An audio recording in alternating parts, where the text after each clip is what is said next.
નમસ્કાર દર્શક મિત્રો, હું આપની સાથે છું રાખી અંજારિયા। સ્વાગત છે આપનું કચ્છ ઉદય ટીવી ન્યૂઝમાં। તો દર્શક મિત્રો, જોઈએ આજના સમાચારો વિસ્તારથી। હાલમાં આઈપીએલની મેચ પર પૂરબહારમાં સટ્ટો રમાઈ રહ્યો છે, ત્યારે અંજાર તાલુકાના મેઘપર બોરીચી ગામે આઈપીએલ મેચ પર સટ્ટો રમાડતા યુવકને ઝડપી લેવામાં આવ્યો હતો, જેમાં 17 જણા સામે ફરિયાદ થઈ છે। પૂર્વ કચ્છ એલસીબીએ મેઘપર બોરીચીમાં ગેલેક્સી વિલા સોસાયટીમાં દરોડો પાડ્યો હતો। અહીં વિનોદ ચંદનાણીને ઝડપી લેવામાં આવ્યો હતો। યુવક પોતાના મોબાઈલમાં આઈડી ખોલી આઈપીએલની મેચ પર સટ્ટો રમતો હતો। તેના બીજા મોબાઈલમાં માસ્ટર આઈડી ચાલુ હતી, જેમાં 14 ગ્રાહકના આઈડી અને બેલેન્સ જોવા મળ્યા હતા। પૂછપરછ કરતા તેને કબૂલાત આપી માસ્ટર માઇન્ડ આઈડી વડે બીજા ગ્રાહકોને ક્રિકેટ મેચ પર સટ્ટો રમવા માટે આઈડી આપી છે, જે 14 ગ્રાહકો આકાશ, દીપેશ, હિતેશ, જગદીશ, નીતેશ, રાજેશ, રવિ, શૈલેષ, સંદીપ, સંજય, યશ, સૂરજ, વિનોદ નામની આઈડી હતી। આ ગ્રાહકોને નામ બાબતે પૂછતા તેણે જણાવ્યું હતું કે આ 2777 નામની માસ્ટર આઈડીમાંથી ક્રિકેટ સટ્ટો રમવા માટે આદિપુરના વિશાલ ભાનુશાલી, મેઘપર બોરીચીના યોગેશ ગોડવાણી તથા સાતવાડીના સૂરજ ભીલને કમિશન પર સટ્ટો રમવા માટે આઈડી આપી હતી, જે પૈકી વિશાલ ભાનુશાલી, યોગેશ અને સૂરજ સિવાયના 12 ગ્રાહકોને આઈડી આપી હતી। માસ્ટર આઈડી અમદાવાદના અર્જુન પાસેથી લીધી હોવાની કેફિયત આપી હતી। હાલ પોલીસે 17 લોકોને ગુનો દાખલ કરી વિનોદભાઈ પાસેથી 2 મોબાઈલ કબજે કર્યા છે, જેમાં રહેલી આઈડીમાં 4,80,891 બેલેન્સ મળી આવ્યું હતું।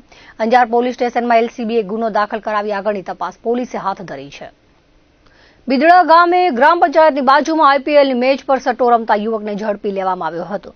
એલસીબીની ટીમ પેટ્રોલિંગમાં હતી ત્યારે બિદડા ગામે દરોડો પાડ્યો હતો, જેમાં હોલો ફળિયામાં રહેતો વિમલ રાજગોર પોતાના મોબાઈલમાં સટ્ટો રમતો હતો। ગુજરાત અને કોલકાતા વચ્ચેની મેચમાં પોતાના મોબાઈલ ઓનલાઈન આઈડી મેળવી તેમાં હાર જીતનો સટ્ટો રમતો હતો।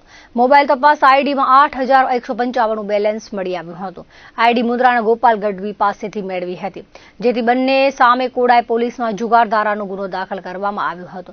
મહત્વની બાબત એ છે કે કોડાઈ પોલીસ સ્ટેશન વિસ્તારમાં અગાઉ પણ એલસીબીએ દરોડો પાડી આઈપીએલની મેચ પર સટ્ટો રમતા યુવકોને ઝડપી લીધા છે। સ્થાનિકે પોલીસ નિષ્ક્રિય હોય તેમ અવારનવાર એલસીબી દ્વારા દરોડા પાડવામાં આવ્યા છે, જેને પગલે અનેક તર્ક વિતર્ક વહેતા થવા પામ્યા છે। હાલ આ પ્રકરણમાં ક્રોસ તપાસ ગઢસીસાના ઇન્ચાર્જ પીઆઈ CY બારોટને સોંપવામાં આવી છે। અંજાર શહેર અને તાલુકાના રહેણાંક વિસ્તારોમાં ચોરીની ઘટનાઓ વધી રહી છે। હજુ તો વેકેશનની શરૂઆત થઈ છે, તેવામાં આ પ્રમાણે ચોરીના બનાવો વધતા લોકોમાં ઉચાટ ફેલાયો છે। ગતરોજ લુણંગનગર ખાતે ઘરના તાળા તોડી ચોરી કરવામાં આવી હતી। અંજાર પોલીસમાં ફરિયાદી વિનોદભાઈ નાગશીભાઈએ ગુનો દાખલ કરાવ્યો હતો। તેમણે કહ્યું હતું કે દિવસ દરમિયાન આ બનાવ બન્યો હતો। બપોરના 12:30 થી 3 વાગ્યા દરમિયાન કોઈ ચોરી સમયે તેમના ઘરનું તાળું તોડ્યો હતો અને ઘરમાંથી સોનાનો હાર, સોનાના કાપની સાંકળ, સોનાની વીંટી, સોનાની ખીરોલ, સોનાનું ઓમ રિંગ, નજરિયા, વીંટી, પેડો, કાનની રિંગ, નજરિયા, કાનના ડીક્સા, ચાંદીની બંગડી, કડા, પાયલ, પગની ઝેર સહિતના દાગીનાની ચોરી થઈ હતી। સાથે જ ફરિયાદીના રોકડા ₹51,000 અને મનીષાબેનના 10,000 રોકડા મળીને 92,800 ઉઠાવી ગયા હતા। ધોળા દિવસે ચોરીનો બનાવ બનતા સ્થાનિક રહેવાસીઓમાં ઉચાટ ફેલાયો હતો। આ ઘટનામાં જાળભેદુનો હાથ હોવાની આશંકા પણ વ્યક્ત કરવામાં આવી છે।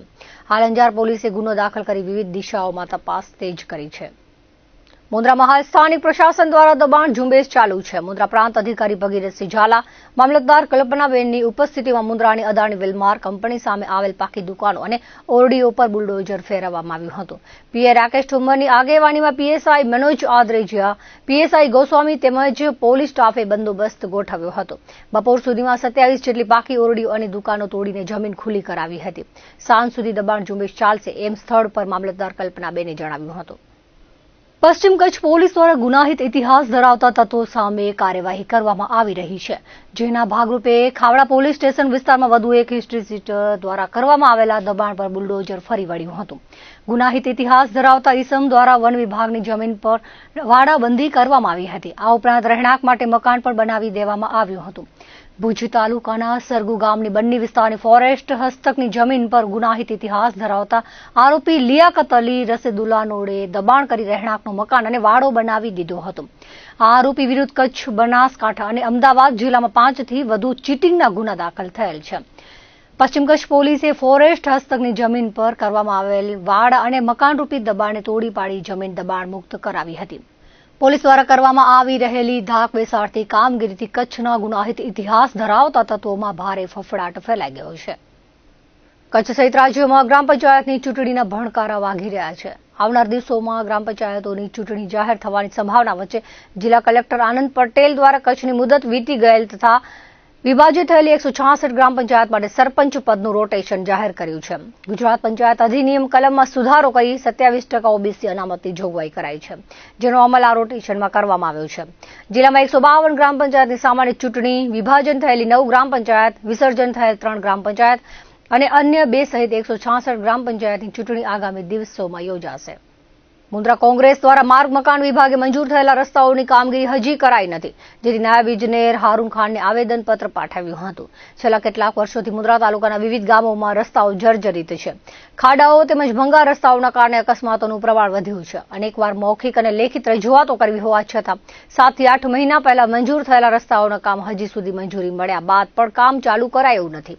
મુન્દ્રા તાલુકાના ગુંદાલાથી લફરા સુધીનો માર્ગ 0 પોઈન્ટથી બોરાણા, પ્રતાપપરથી ભુજપુર, ગેલડા, રામાણિયા, તુંબડી જેવા અનેક ગ્રામ્ય વિસ્તારોના રસ્તા ખખડધજ બની ગયા છે, તેમ તાલુકા કોંગ્રેસના પ્રમુખ વિરમ ગઢવીએ જણાવ્યું હતું. મુન્દ્રા તાલુકા પંચાયતના વિપક્ષી નેતા નવીન ફફલે જણાવ્યું હતું કે શહેરનો અગત્યનો 0 પોઈન્ટ વિસ્તારના માર્ગ ભંગાર રસ્તાના કારણે જીવલેણ અકસ્માતને નોતરે છે. આ વેળાએ કોંગ્રેસના તાલુકા પંચાયત સદસ્ય આચાર્ય ગઢવી કાદર તુર્ક જોડાયા હતા. છેલ્લા કેટલાક વર્ષોથી આમ તો રોડોની બધાની હાલત ખરાબ છે. આજે માર્ગ અને મકાન વિભાગની અંદર ડેપ્યુટી ઇજનેર હાજર હતા, તો એટલા માટે અહીંયા કને આવી અને જે મુખ્ય રોડો જે ખરાબ છે ને અત્યારે આપણે જોઈ રહ્યા છીએ છેલ્લા કેટલાક સમયથી અકસ્માતો થઈ રહ્યા છે, યુવાનો પોતાની જાન ગુમાવી રહ્યા છે આ રોડોના કારણે. તો આ એક ગંભીર બાબત છે અને આના ઉપર ખાસ ધ્યાન અપાતું નથી છેલ્લા કેટલાક વર્ષોથી. જે 10-10, 12-12, 15-15 વર્ષથી આ રોડ બનેલા છે, એ રોડ ઉપર કોઈ રિપેરિંગ કામ પણ ખાસ કરવામાં નથી આવતા અને જે ખાડાઓ પડ્યા છે ચોમાસાથી અત્યારે યથાવત સ્થિતિમાં એમને એમ થયા પડ્યા છે. તો આ બાબતે રજૂઆત હતી અને આ જે મંજૂર થયેલા રોડો છે એની જે કંઈ પણ પ્રક્રિયા છે, વહીવટી પ્રક્રિયા હોય, ટેન્ડર પ્રક્રિયા હોય, જે કંઈ પણ હોય એ ઝડપથી પૂરી કરી અને ચોમાસાથી પહેલા આ રોડો બનાવવામાં આવે એવી રજૂઆત. મુન્દ્રાની અંદર રોડ ડેમેજ છે, તેમાં ખાસ કરીને અત્યારે આપણે અહીંયાથી જોઈએ છીએ ગુંદાલાથી કરીને ફાચરીયા જંકશન સુધીનો મેઇન રોડ એ બહુ ખરાબ હાલતમાં છે અને એની તો હજી મંજૂરી પણ પ્રક્રિયામાં છે, હજી સુધી કોઈ ટેન્ડર પ્રક્રિયા થઈ નથી. પછી અહીંયાથી આપણે 0 પોઈન્ટથી કરી અને મોટી ભુજપુરથી ગેરડા, ગેરડાથી રામાણિયા એ રોડોની પણ ખૂબ હાલત ખરાબ છે.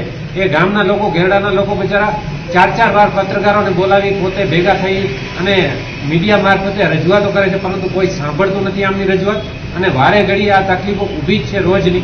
તેમ છતાં તંત્ર અઘોર નિંદ્રામાં છે. સાહેબ, અમારા પ્રમુખશ્રીએ જે તમને ગુંદાલા ભલોટનો રસ્તાનું કીધું, ગેરડા બાજુના રસ્તાનું, પણ સાહેબ જ્યાંથી ડેલી સાહેબો આવ જાવ કરે છે ને એવો મુખ્ય માર્ગ એટલે 0 પોઈન્ટનો, ત્યાં મહિને 4 અકસ્માતો થાય છે અને 4 ભયાનક અકસ્માતો હોય છે. મહિના હું તો એવરેજ મહિનાનું 4 પકડું છું, નથી વધારે જાય છે. આજે તમે માની લો કે 0 પોઈન્ટ જવું હોય બાળકને, અમારે બીક લાગે કે 0 પોઈન્ટ નથી મોકલવા બાળકને. રસ્તાની એક ભયંકર હાલત છે, કોઈ પણ જાતના નોમ્સ નથી. પછી અહીંયાથી આગળ કે ધ્રબ બાજુ, ધ્રબની ગયા વર્ષે નદી તૂટી હતી, ગયા વર્ષે પાણીનો વેણ, આ પાછો ચોમાસો આવ્યો, હજી ધ્રબની નદી યથાવત સ્થિતિમાં છે. એટલે કોઈ પણ જાતનું કામ કરવું નથી.